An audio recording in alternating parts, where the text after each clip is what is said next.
रामचंद्र भगवान की जय, राम भक्त हनुमान महाराज की जय, शांति ब्रह्म एकनाथ महाराज की जय।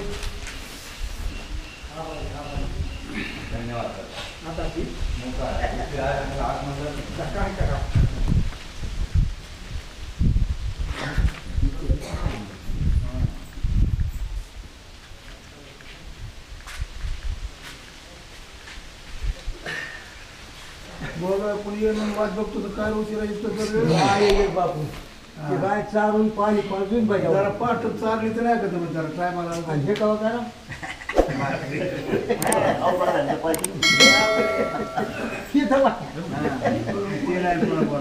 पुन्हा बोलायची खरा नासिकारांध्रामधारी अडकली आरडती करी, म्हैसे गुंतले त्या माधारी, निर्गम बाहेरी पुढे ना। असो, विश्ववंदनीय ग्रंथकर्ते शांतीब्रह्म एकनाथ महाराज जमलेल्या सर्व रामभक्तांना रामकथा अर्पण करतात। मी सूचक वाचक नाही आहे, पण सर्वांची आज्ञा, सर्वांच्या आज्ञेचं पालन म्हणून करता मी या व्यासपीठावरती आहे। मी लय तुम्हाला सांगावं शिकवावं अशातला कुठला काही भाग नाही, कारण ते चिन्हच माझ्याकडे उमटलेले नाही संत चिन्ह उमटले अंगी आणि उपदेशालागी पात्र झाला, ते सांगण्यापुरतं माझ्याकडे काही नाहीच आहे। पण तुमच्या सर्व जमलेल्या रामभक्तांच्या आशीर्वादानं, तुमच्या सगळ्याच्या आग्रहानं मी या व्यासपीठावरती आहे। तुम्ही सगळे माझ्यापेक्षा वयोवृद्ध आहात, ज्ञानवृद्ध आहात, तपोवृद्ध आहात, सगळे माझ्यापेक्षा हुशार आहे। पण तुमच्या पुढे माझ्यासारख्या एका पामरानं उगाचच बडबड करावी हे काही बरोबर वाटत नाही। पण सगळ्याची आज्ञा प्रमाण मानून सगळ्यांनी सांगितलेलं काम पार पाडण्यासाठी मी या ठिकाणी विराजमान आहे। सर्वांच्या चरणी नतमस्तक, हनुमानजीच्या चरणी साष्टांग दंडवट, प्रभू रामचंद्राच्या चरणी दंडवट। प्रभू रामचंद्राची बुद्धी देतील त्याप्रमाणे आपल्याला बोलायचं आहे। आपल्या वाचन आपण बोलू शकत नाही, आपले वाचा बोलल्या इतपत नाहीच आहे, कारण ह्याला बोलायला लावणारा काही वेगळा आहे, बोलायला लावणाराची ताकद वेगळी आहे, म्हणून करता आपण बोलतो। आपल्याकडे ते बोलण्याचं सामर्थ्य नाही, उगीचच म्हणायचं मी लय बोललो, मी लय बोललो, मी लय बोललो। बोलायला लावणारा वेगळा आहे, त्याला साळुंकी मंजुळ बोलत असे वाणी, शिकविता धनी वेगळाची, त्या अनुसंगाप्रमाणे बोलवणारा वेगळा आहे, आणि तो जशी बुद्धी देईल त्या बुद्धीप्रमाणे आपल्याला बोलायचं आहे। आतापर्यंत हनुमान महाराजांनी सांगितलं कुंभकर्ण कसला होता, त्याचं वर्णन सांगितलं, डांबराच्या टिपाडापेक्षा काळा।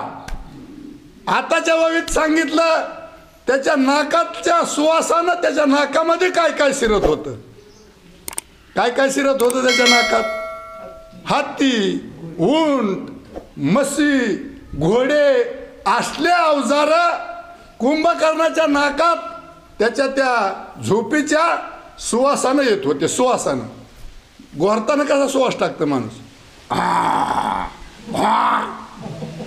तसं त्यानं एक बार ती हवा महाग वळली की सगळे हे त्याच्या भोवतालचे जमलेले जीवनजान त्याच्या नाकात शिरत होतं।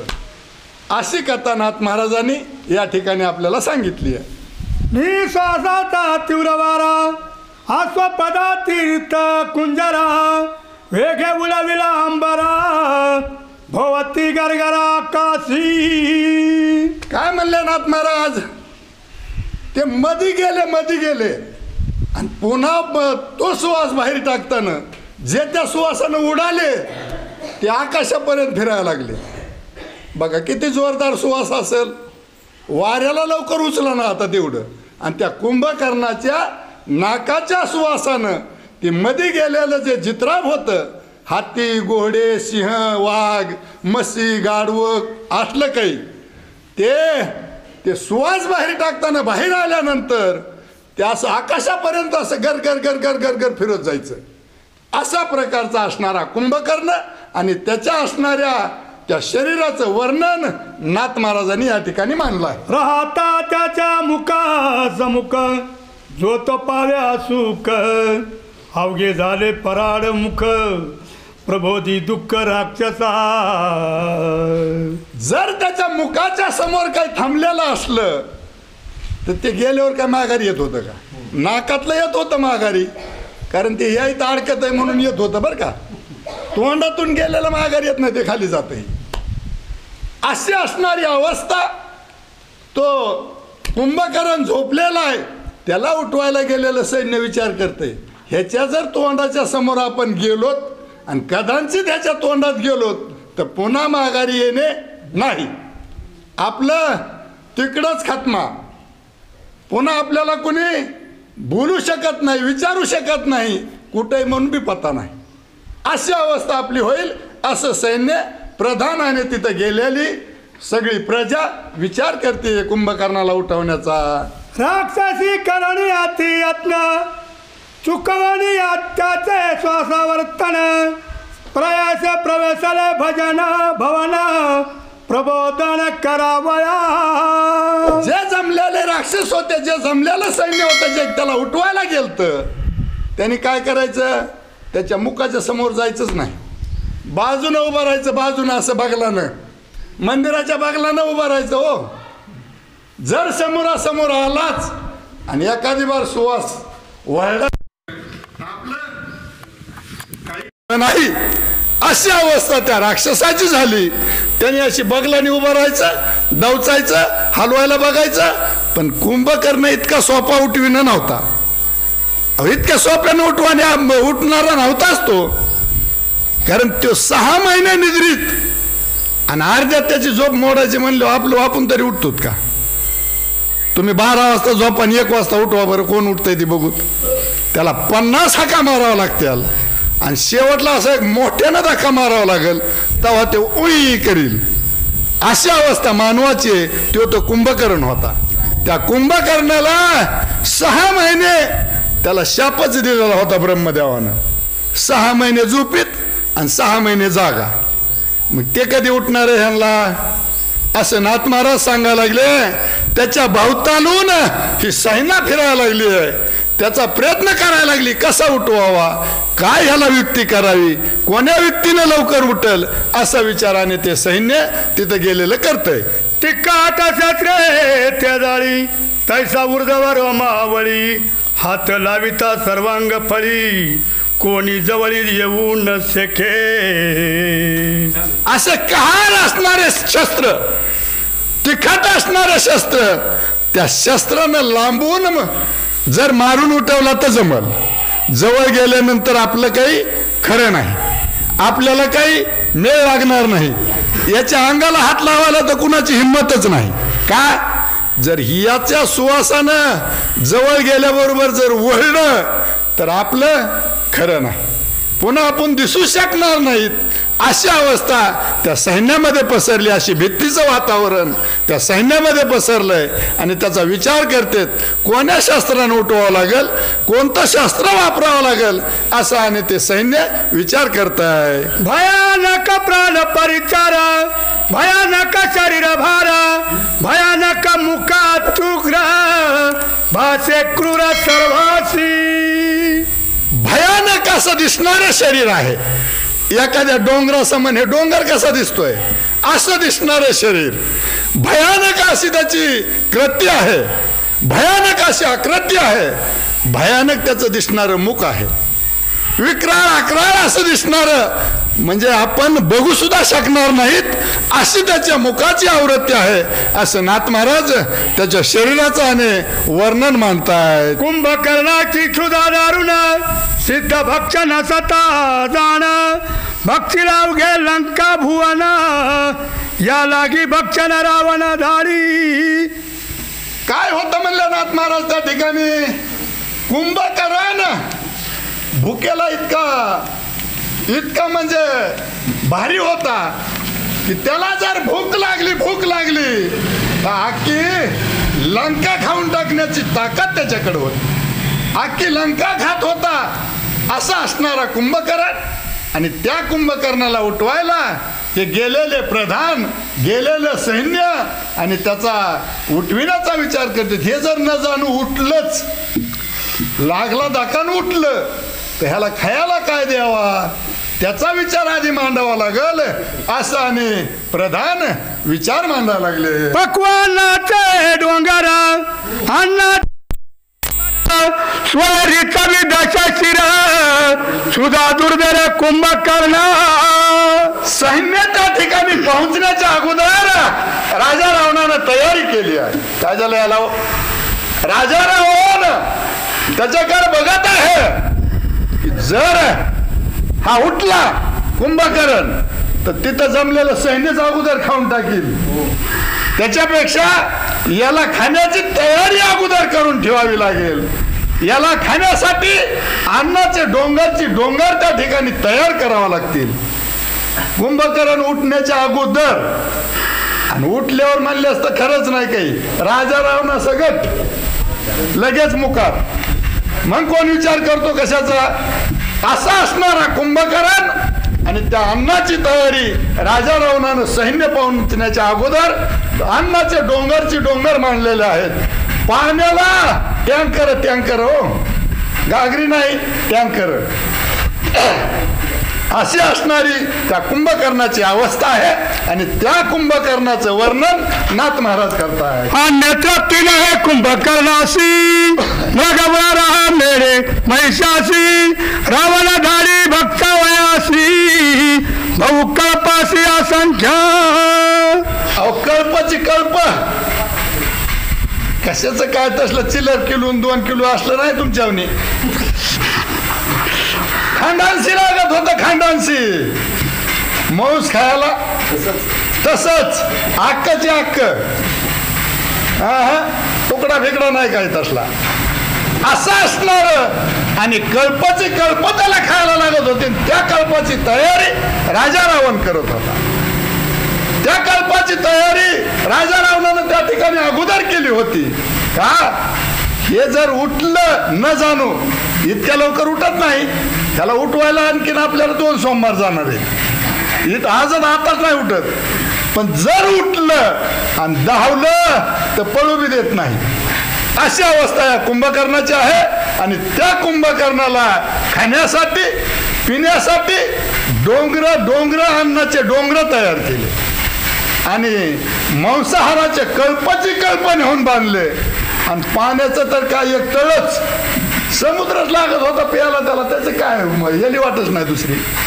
अशी असणारी परिस्थिती कुंभकर्णाची आहे. आणि त्याचं वर्णन नाथ महाराज या ठिकाणी मांडतात. राजा रावण त्याची तयारी करतोय. मद्याचे कोटी घट कैसाचे अशुद्धाचे लोट शीघ्रधारी दशकंठ कुंभकर्णाचे छत्ती लागी. काय केलं म्हणले? तो काय करीत होता? मांसाहार करीत होता. मद्य म्हणजे दारू पित होता, पण थोडी नाही. कोट्यावधी घट असे रान भरलेले, पकालीची पकाली एकदा तोंडाला लावली की एक गोटात खतम. असा तो रांजण उचलला लावला मग त्याचा तोंडाला की एकच गोट त्याचा, दुसरा गोट सुद्धा नाही. अशी असणारी त्या कुंभकर्णाची आवृत्ती आहे, त्या कुंभकर्णाची प्रकृती आहे. आणि त्या कुंभकर्णाच्या जेवणाची सामुग्री राजा रावण त्या ठिकाणी तयार ठेवीत आहे. तयार ठेवावं लागते, नाहीतर बिघाडीवर काही खरं नाही असं राजा रावणाला बी माहित होतं. म्हणून करता त्यानं सैन्य तिथं पोहोचण्याच्या अगोदर हे सगळं तयार करायला सुरू केलंय. कुंभकर्णाशी समाधान ठेवायला लागी दशानन तांबुळादी सुमन चंदन दारी आपण सुखार्थ. कशासाठी? राजा रावणाला सुख मिळण्यासाठी, राजा रावणाच्या सुखासाठी. या माईकला काय झालं? या राजा रावणाला समाधान मिळण्यासाठी आणि राजा रावणाचा जीव वाचवण्यासाठी या कुंभकर्णाला काय काय करावं लागत होतं. अहो त्या झोपेतून उठायचं आहे, जेवायचं आहे, पुन्हा पाणी प्यायचं आहे, पुन्हा त्याला तांबूळ विड्या खायचे. त्याच्या अगोदर ही सगळी तयारी, चंदन, गण, तांबूळ, विडे सगळं काही कुंभकर्णापाशी अगोदर हजर आहे, अगोदर लिहून मांडलेला आहे. आणि त्याची तयारी राजा रावण कशासाठी करतोय? स्वतःच्या समाधानासाठी, स्वतःचा जीव वाचवण्यासाठी कुंभकर्णाला युद्धाला पाठवायचं आहे आणि स्वतःचं संरक्षण करायचं आहे. म्हणून राजा रावण इतका पळतोय. फक्त भोजन पर घेऊन प्रधान प्रवेश कुंभकर्ण भवन कंपाय माराती धाके आती धाके. ते जाणारे प्रधान तिथं जात असताना, त्या ठिकाणी पोहोचत असताना त्यांच्या मनात सुद्धा दुखदुखीच आहे. सगळं काही घेऊन आलो, सगळं काही राजा रावणानं दिलंय, पण जर न जाणू त्याच्या अगोदरच आपलं काही झालं तर काय करावा, काय करावं लागेल आणि कशी सुटका करून घेता येईल याचा विचार जाणारे प्रधान, जाणारी सैन्य त्या भवनात पोहोचायच्या अगोदर यांच्या मनात दचकी भरली आहे. आपलं काही खरं नाही, आपलं काही खरं नाही.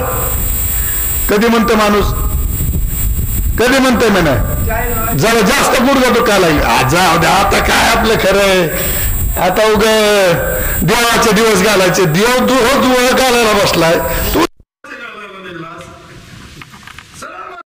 जाऊ द्या आता काय आपल्याला देवाचे दिवस घालायचे. ते देवाचा दिवस तुला नाही घालायचा, तो हे दिवस घालण्यासाठी तयार आहे. अशी अवस्था त्याने प्रधानाच्या मनामध्ये आहे, त्या सैन्याच्या लक्षात आहे की आपले दिवस आता जवळ आलेत, कुंभकर्ण आपला दिवस घालील आणि आपण त्याच्यापासून सावध राहिलं पाहिजे असं आणि प्रधान सैन्याने विचार करते आहे. कुंभकर्ण निद्रा घोरंदर त्यासी बोधावया निशाचर मेघ गडगडे ऐसा गिरा गजर करीती समग्र महानादी. त्या कुंभकर्णाला उठवण्यासाठी, त्या कुंभकर्णाला जागा करण्यासाठी जे काही घेऊन गेलते का, जे साहित्य मग सांगितलं, मगाच्या ओळीत ते रतन, ते गडगडाटन, हातीन, घोडेन, उंटन असलंच हत्यारं नेलेली होती सोबत. माणसाच्यानं उठतच नव्हतं ते, हो माणसाचं गिराईकच नव्हतं. ह्या सैन्याचं तरी गिराईक होतं का ते? ह्या सैन्याच्या धाक्यानं त्याचा एक केस वाकडा होत नव्हता, तर तो कुंभकर्ण कधी उठावा आणला. म्हणून करता त्याला उठवण्यासाठी ते हत्ती त्याच्या अंगावर सोडावं लागत होते, हत्ती त्याच्या अंगावर नाचवावं लागत होते.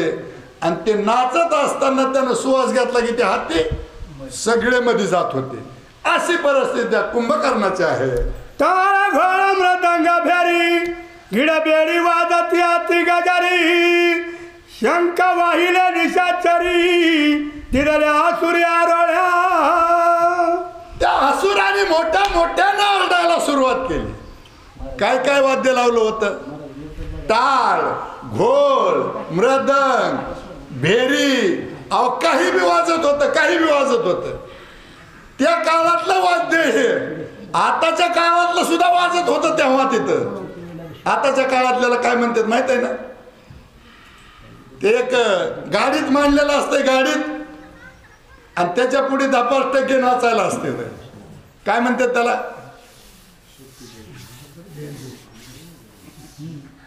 ते जे असणारं वाद्य आहे ते सुद्धा त्या कुंभकर्णाच्या भोवताली वाजत होतं. मोठे मोठे ढोल, त्या राक्षसाच्या गळ्यात म्हणजे काय नेमता ढोल असेल का आपल्यासारखा होईल? अहो त्याला वाजवायला दुसरे 3 माणसं होते. असले असणारे ढोल, तसले असणारे वाद्य, तसलं असणारं आरडाओरडा. आणि त्या आरड्याओरड्यात सुद्धा कुंभकर्णाचा एक केस हालत नव्हता, केसाला सुद्धा धक्का लागत नव्हता. अशी असणारी परिस्थिती आणि त्या कुंभकर्णाच्या अंकुश गदा किरा किराती दंडे उट्टालती दीर्घ स्वरे खरा उकांती आश्वहिंसती समकाळे आश्वहिंसती समकाळे. अहो काय काय आरडत होतं काय सांगावं तुम्हाला. तो अंकुश मारल्यानंतर हाती कसा वरडतो कुणी ऐकलाय? ऐकला का कुणी? अहो किरकस किरकस वरडत आहे ते. त्याला त्या अंकुशाचा मार देताना कहार त्याला हानी काढलेली असते. या परिणामात आपल्यात कुणी नाही तर त्यांच्याकडे असतंय ते हात्यात. आरू म्हणते त्याला आरू. तसा हा अंकुश होता आणि तो अंकुश त्या हत्तीला मारायचा त्या प्रधानाने आणि त्या हत्तीनं मोठ्यानं आरडायचं. त्याचा सुद्धा उपयोग होत नव्हता, त्याचा सुद्धा फायदा नव्हता. आणि तसल्या आरड्याओरड्यात कुंभकर्ण सुस्त झोपलेला होता. हो नाही आणि चू नाही. आता फक्त मीच घेतलेली तसं करते, ते झोपीतच होता. आताचे झोपीतले उठत झोपीतले लवकर उठते, पण मिस घेतल्यावर मात्र कवाच उठत नाही. एकदा त्यानं मिस घ्यावा आणि तोंडावर पांघरून घ्यावा. केकान मामा, अय केकान, अय केकान. कशाचा केकान? मिस घेतली केकान, कशाचा केकान? हा मिस घेतल्यावर उठतोय का? तसा तो झोपीतून आणि त्याच्या केसाला धक्का लागत नव्हता. एवढा आरडाओरडा होता तरी, एवढा जनावराचा ताल चालू होता, त्याच्या अंगावर नाचत होते तरी तो हलायला तयार नव्हता. असा असणारा कुंभकर्ण काय करतोय? आश्वगद खरा उठ हक्क देता निशाचर कुंभकर्ण निद्रासुर प्रबोध परतो नव्हे. अहो तो जागा होण्याच्या परिस्थितीतच नव्हता. गेलते जागा करायला. आश्व, ऊंट, गदे असली जनावर त्याच्या अंगावर नाचत होते. सरळ जायचं आणि सरळ यायचं. काय भार पडतो ह्या जमिनीवर. किती जण फिरतात ह्या वाटाने. कधी ती म्हणली का मला लय कंटाळा आलाय, माझ्या डोक्याला लय मार बसलाय, अगर मला लय लागलंय. तुम्हाला लागलेलं सांगत असताल तुम्ही, पण रस्ता कधी म्हणला का? तशी अवस्था त्या कुंभकर्णाची होती. खांडची खांड त्याच्या अंगावरून जात होते. खांडची खांड माघारी येत होते. त्याला तुडवत होते, मोठ्या मोठ्यानं आरडत होते, त्याच्या कानात वरडत होते, तरी त्याच्या निद्रेला काही फरक पडत नव्हता. असा असणारा कुंभकर्ण आणि त्याच्यावर प्रयत्न करणारे ते भोवतालचे प्रधान काय करतात? असुर कळवळले अत्यंत काट तरटे टोन पेघात एक मुसळवरी घालीत एक हाणीत गदा प्रहारे. काय करतेत? त्या जनावराचा विलास संपला. आता हे राक्षस म्हणले ह्याला उपाय काय करावा, कशाने उठवावा याला. कुणी काठीनं मारायचा, कुणी मुसळानं कुटायचा, कुणी गद्यानं बाडवायचा, असला प्रकार चालू केला. अहो त्याचा केस वाकडा व्हावा एखादा गदा मारल्यानंतर, त्याच्या केसाला धक्का लागावा. त्या मुसळाचा मार देत असताना ते मुसळ असं उडून पडायचं बाजूला. असा असणारा कुंभकर्ण आणि त्या कुंभकर्णाच्या झोपीचे आणि जागा करण्याची प्रकृती नाथ महाराज आपल्या समोर मांडतायत आणि ती आपण ऐकतोय. आता लय ऐकायसारखं पुढे म्हणून करता शांत चित्तानं बसायचं.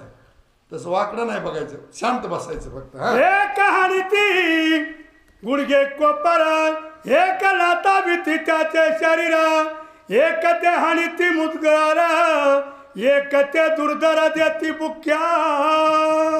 आताच मी सांगितलं तुम्हाला, मुसळानं काही झालं नाही, गद्यानं काही झालं नाही, मग कोपरानं बुक्यानं लातानं काय होत असेल त्याला? किती दुर्ळा उठत असेल त्याच्या अंगावरचा. अहो त्याच्या अंगावर बसलेली धूळ सुद्धा बाजूला निघत नव्हती. असा असणारा कुंभकर्ण, असा असणारं त्याचं शरीर, असा असणारा तो झोपलेला आणि त्या झोपीचं जागरण करायचंय. जागरण करायचंय का? त्याला रामाकडे पाठवायचं आहे. रामाची भेटी घालायची आहे म्हणून करता जागा करायचा आहे. झोपेतला जागा का करायचा? उठा जागे वारे आता, स्मरण करा पंढरीनाथा, भावे चुकवा माता, भावे चरणी ठेवा माता, चुकवी वेता जन्माच्या. या जन्माची वेता चुकवण्यासाठी जाग करायचं आहे आणि जाग झालं पाहिजे. मी प्रत्येक घरात बसल्यास प्रत्येक जणाला सांगतो, थोडं जाग व्हा, थोडं जाग व्हा. किती? सगळं नाही होऊ शकत, पण कमीत कमी रुपयातले 5 पैसे तरी प्रत्येक सोमवारचं आपल्या ध्यानात राहिलं पाहिजे. आपण त्याच्यातलं घेतलं पाहिजे, आपण त्याच्यातलं शिकलं पाहिजे. का? ते आपल्या संग येणारं तेवढंच आहे आणि तेच फक्त संग जात आहे, तेच तुम्हाला सोडवू शकतंय. दुसरा कुणी सोडवित नाही. सोनार नाही, सोनाराच्या बापाचा बाप आला तरी सोडविणार नाही. त्याच्याकडे वसिलाच चलत नाही. वसिलाच फक्त एवढ्याचा चलतोय. कोणाचा? फक्त साधू संतांचा वसिला चलतोय आणि त्या वसिल्यानं आपलं मुक्त होता येतंय. तो वसिला आपल्याला संग नेता येतोय.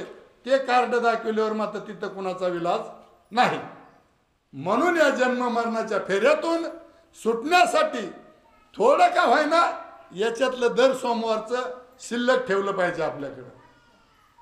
नाहीतर आज कुठे गेलते रामायणाला?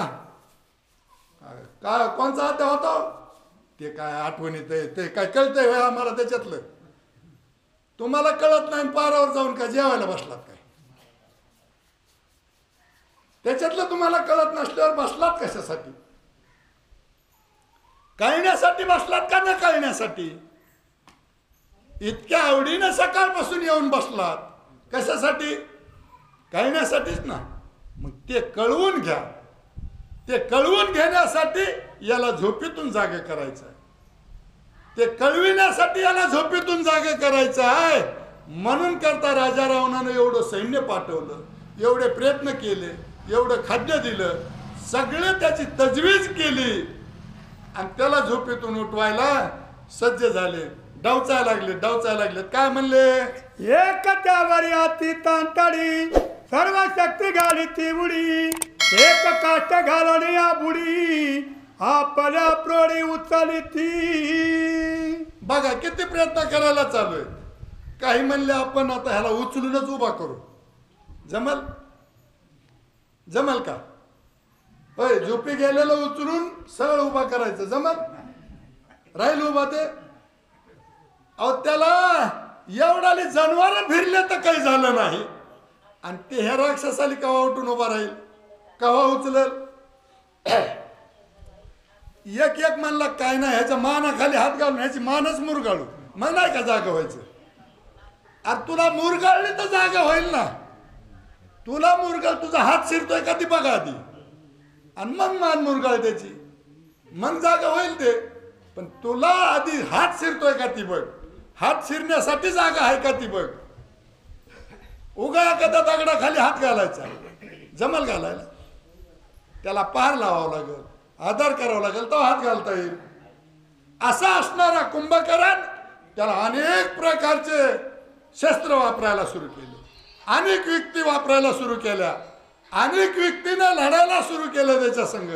पण तो मात्र तीळ मात्र जागा व्हायला तयार नाही, तीळ मात्र हलायला तयार नाही आणि हलूही शकत नाही.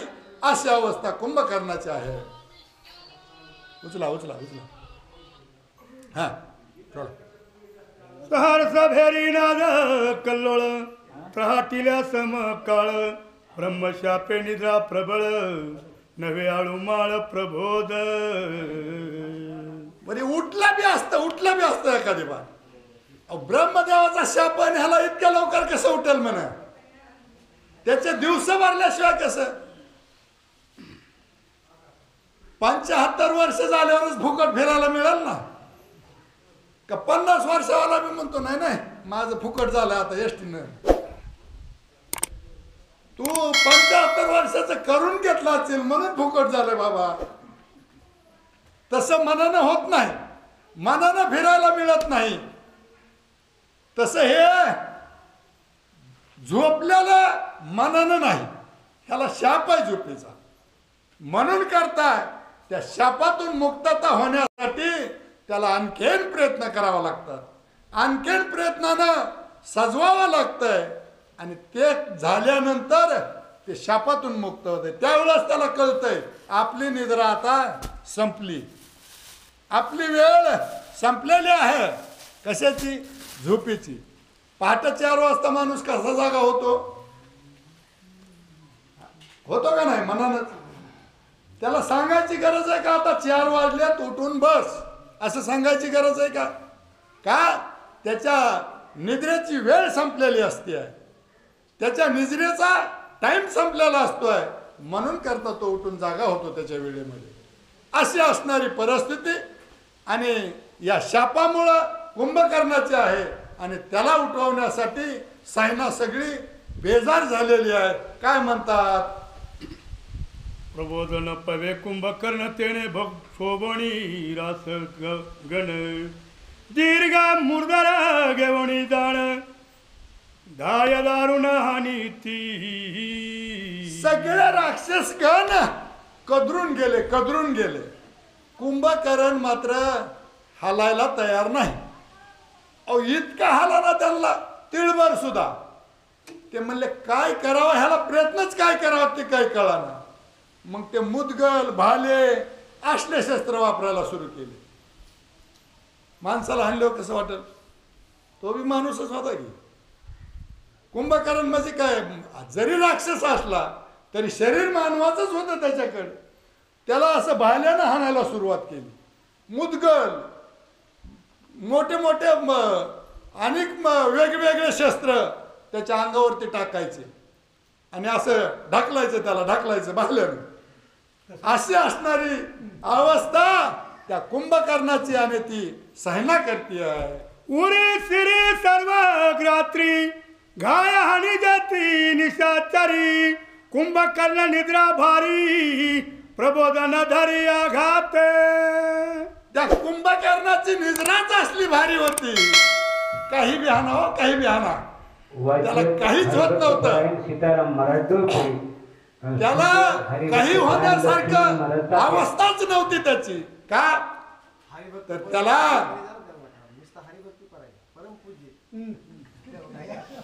त्याची प्रकृती अशी होती की डोंगरा समान असणारं शरीर होतं.